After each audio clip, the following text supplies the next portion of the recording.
नमस्कार साथियों, मैं निखिल खंडेलवाल स्वागत करता हूं आप सभी का एएसपी के डिजिटल प्लेटफॉर्म पर।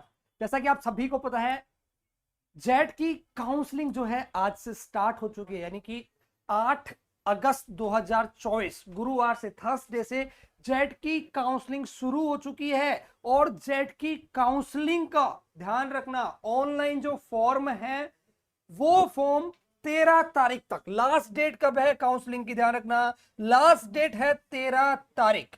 अब देखो इसमें आपको क्या क्या चीजों का, क्या क्या सावधानियों का ध्यान रखना है।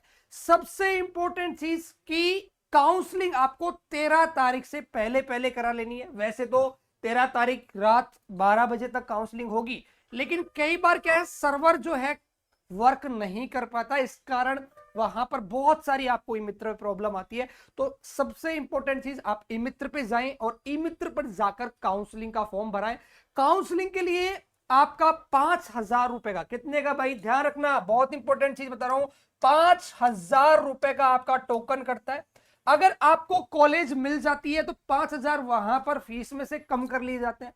अन्यथा ये 5,000, मान लो आपने गवर्नमेंट कॉलेज, गवर्नमेंट यूनिवर्सिटी भरी और आपको कॉलेज नहीं मिली या यूनिवर्सिटी नहीं मिली, तो ये 5,000 आपके अकाउंट में वापस आएंगे। इसलिए जब भी आप ई मित्र से ये फॉर्म भरें तो ध्यान रखना है कि वहां पर जो अकाउंट नंबर देने हैं या जो पेमेंट करना है वो आपको खुद के अकाउंट से पेमेंट करना है, या अपने घर वालों का, पापा मम्मी भाई बहन, किसी का भी अकाउंट यूज करके आपको वहां पर टोकन कट करवाना है। अगर आप ई मित्र वाले से करोगे तो पेमेंट वापस जब जाएगा तो ई मित्र वाले के अकाउंट में चला जाएगा, ये ध्यान रखना। और ई मित्र वाला आपको देने वाला नहीं है। इसलिए आप लोग यहां पर सबसे इंपॉर्टेंट चीज तो ये यहां पर याद रखनी है, 13 तारीख से पहले पहले आपको काउंसलिंग करा लेनी है और रात 12 बजे, ध्यान रखना। लेकिन अपन को क्या करना है, एक दो दिन में, इन एक दो दिन में काउंसलिंग करा लेनी है। काउंसलिंग की जो प्रोसेस है, क्या प्रोसेस रहने वाली है, कौन कौन सी कॉलेजेस आप भर सकते हैं, तो देखो सबसे इंपॉर्टेंट कॉलेजों की लिस्ट आते ही मैं आपको नया वीडियो बना दूंगा, लेकिन आपको ध्यान रखना है सबसे ऊपर आपको अपने जो 5 एग्रीकल्चर यूनिवर्सिटी है राजस्थान के अंदर, उन 5 यूनिवर्सिटी को 1 2 3 4 5 और जितनी भी गवर्नमेंट कॉलेजेस है, गवर्नमेंट कॉलेज के अंदर ध्यान रखना COA लिखा होता है, कॉलेज ऑफ एग्रीकल्चर, तो वो जितनी भी गवर्नमेंट कॉलेजेस है उनको सबसे पहले भरना है। अगर आप अफोर्ड कर सकते हैं प्राइवेट की फीस, आप पढ़ना चाहते हैं तो आप पढ़ सकते हैं, अदरवाइज गवर्नमेंट कॉलेजेस के अंदर आपको काउंसलिंग करनी है। अब देखिए हम बात करें तो काउंसलिंग स्टार्ट कब हुई है, यानी मुख्य ऑनलाइन काउंसलिंग हेतु विकल्प फॉर्म भरने की जो प्रारंभ तिथि है वो 8 अगस्त है, यानी आज से काउंसलिंग शुरू हो चुकी है। काउंसलिंग की अगर आपसे पूछा जाए कि ऑनलाइन जो विकल्प फॉर्म है उसकी जो शुल्क तिथि है, अंतिम जो शुल्क तिथि है वो कितनी है साहब, 13 तारीख, 13 तारीख इसकी लास्ट डेट है। अब देखो यहां पर जो पहली आपको लिस्ट मिलने वाली है, पहली जो लिस्ट आएगी बच्चों की जिनको कॉलेज मिलेगी, वो फर्स्ट लिस्ट आएगी साहब 21 अगस्त को। कब आएगी, 21 अगस्त को पहली लिस्ट जारी हो जाएगी। जिन भी बच्चों का 21 अगस्त को पहली लिस्ट में नाम आ जाता है, कॉलेजेस मिल जाती है। अगर आप उस कॉलेज को लेने में इच्छुक हैं, अगर आपको लगता है कि हाँ मेरे को तो इसी में एडमिशन लेना है, आप पूर्ण रूप से सेटिस्फाई हैं, तो आप 21 से 24 के बीच में वहां पर उसको क्या कर सकते हैं, स्वीकार कर सकते हैं। क्या कर सकते हैं, स्वीकार कर सकते हैं।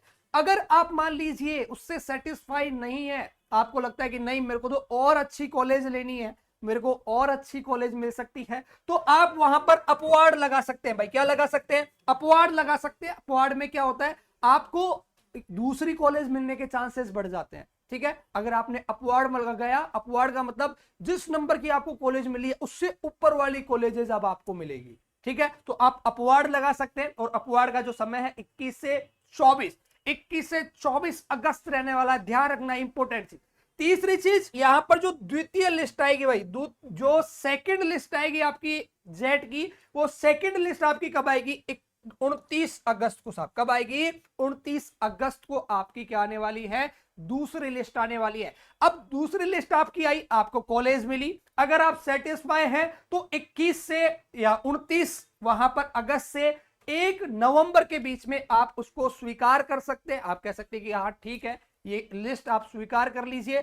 अन्यथा आप वापस क्या लगा सकते हैं, अपवार्ड लगा सकते हैं। दूसरी कॉलेजेस के लिए आप क्या कर सकते हैं, वहां पर अप्लाई कर सकते हैं। इसका कोई भी अन्य, हाँ तीसरी चीज अपन बात करें, यहां पर आपने अपवार्ड लगा दिया, चलो नेक्स्ट अपन बात करते हैं थर्ड लिस्ट की। भाई किसकी बात करते हैं? तीसरी लिस्ट। और ये जो तीसरी लिस्ट आएगी वो आएगी 4 सितंबर को। 4 सितंबर बुधवार को यहां पर क्या आएगी साहब? तीसरी लिस्ट आएगी। अगर आप तीसरी लिस्ट के अंदर आपका चयन हो जाता है तो आप कॉलेज को स्वीकार कर सकते हैं। और इसका जो समय है वो 4 अगस्त से लेकर 6 अगस्त के बीच में रखा गया। कितना रखा गया है? 4 अगस्त से 6 अगस्त आप कॉलेज को स्वीकार कर सकते हैं। अगर आपने यहां पर कॉलेज को स्वीकार नहीं किया तो यहां पर अपने कुल मिलाकर 3 ही लिस्ट आती है। भाई कितनी लिस्ट आएंगी? 3 लिस्ट आएगी। अगर आपने 3 में लिस्ट में स्वीकार कर लिया तो ठीक है, आपका एडमिशन हो गया, अदरवाइज आपका एडमिशन नहीं होगा। इसके बाद में करना क्या है? इसके बाद में अंतिम प्रोसेस आती है। भाई तीनों लिस्ट आ चुकी, आपका नाम आया है नहीं आया ये आपको पता चल जाएगा। उसके बाद में जिन भी बच्चों का नाम आया है वो जाएंगे दस्तावेज के साथ में, कंप्लीट डॉक्यूमेंट के साथ में आपका वहां वेरिफिकेशन होगा और वहां पर आपको सीट अलॉट करवाई जाएगी। कंप्लीट यहां पर आपका क्या हो जाएगा साहब? एडमिशन हो जाएगा। जो भी कॉलेज आपको मिली है उस कॉलेज में आपको जाना है। जाने की जो तिथि है वो ध्यान रखना, 9 सितंबर से यहां पर 10 सितंबर, 2 दिन का समय आपके पास। जो भी कॉलेज आपको मिली, ठीक है, इन 2 दिनों के अंदर, वैसे तो काउंसलिंग की लास्ट डेट 6 है, काउंसलिंग हो गई 6 तारीख को आपको लिस्ट मिल गई। उसके बाद में आपके पास 4 दिन बचे हैं, 6, 7, 8 और 9। इन दिनों के साथ में आप 10 तारीख तक वहां पर कॉलेज में पहुंच सकते हैं। पहुंचने का जो डेट है वो 2 ही है, या तो आप 9 दिसंबर को जाएं या 10 दिसंबर को जाएं। कंप्लीट जितने भी डॉक्यूमेंट है, 10वीं की मार्कशीट, 12वीं की मार्कशीट, आधार कार्ड, जितने भी मूल निवास वगैरह जितने भी आपके डॉक्यूमेंट है, उन सभी डॉक्यूमेंट के साथ में आपको कॉलेज में जाना है मंडे और ट्यूसडे, यानी कि 9 और 10 सितंबर के डेट को आपको पहुंचना है। और समय आपको ध्यान रखना है, इसका जो समय है वो 5 बजे से पहले पहले आपको कॉलेज में पहुंचकर वहां पर अपनी सीट को रिजर्व करना है कि साहब मैं अपनी कॉलेज लेना चाहता हूं। ठीक है, तो ये अपनी कंप्लीट जानकारी काउंसलिंग के बारे में। और जितनी भी कॉलेजेस की लिस्ट है मैं आपको नेक्स्ट वीडियो में, जैसे ही लिस्ट अपलोड हुई, मैं आपको पूरे के पूरी वीडियो में समझाऊंगा कि प्राइवेट कॉलेज कौन सी है, गवर्नमेंट कॉलेज कौन सी है। ठीक है, तो इसी लिए आप लोग अगली जो वीडियो आएगी, कॉलेज की लिस्ट की जो वीडियो आएगी, इस वीडियो को देखने के लिए अभी इस चैनल को सब्सक्राइब करें और इस वीडियो को अपने जितने भी जरूरतमंद साथी हैं, जितने भी आपके दोस्त हैं, उन सभी साथियों तक जरूर शेयर करें ताकि उनको भी ये नॉलेज, ये पूरी की पूरी इंफॉर्मेशन मिल सके। और ये ध्यान रखना, ये 5000 वाला मामला, जिन भी बच्चों को कॉलेज नहीं मिलेगी, बहुत सारे बच्चे हैं जो काउंसलिंग करवाएंगे वो डाउट में सर कॉलेज मिले नहीं मिले, लेकिन अगर आपको कॉलेज नहीं मिलेगी तो आपका 5000 रुपए रिफंडेबल है। इसलिए आपको खुद का या अपने घर वालों का क्या देना है? अकाउंट नंबर वहां पर देना है और उन्हीं के अकाउंट से आपको वहां पर पेमेंट करवाना है। चलिए, अभी इस वीडियो के अंदर ये जो इंफॉर्मेशन है, इसके आज जो इंफॉर्मेशन मैंने आपको दी है, ये इंफॉर्मेशन को सभी जरूरतमंद साथियों तक पहुंचाने का कष्ट करें। ठीक है, और चैनल पर अगर पहली बार आए तो चैनल को जरूर सब्सक्राइब करें। इसी प्रकार की जितनी भी जरूरी यहां पर आप लोगों के लिए जितनी भी जरूरी खबरें होती है, जितनी भी जरूरी नॉलेज होती है, सारी की सारी नॉलेज समय टू समय पहुंचाई जाती है। ठीक है, टाइम टू टाइम आपके पास पहुंचाई जाती है। ठीक है, अगर क्लास अपना ये जो छोटी सी वीडियो है अगर आपको अच्छी लगती है तो उसको लाइक करें और अपने समस्त साथियों तक जरूर शेयर करें। धन्यवाद।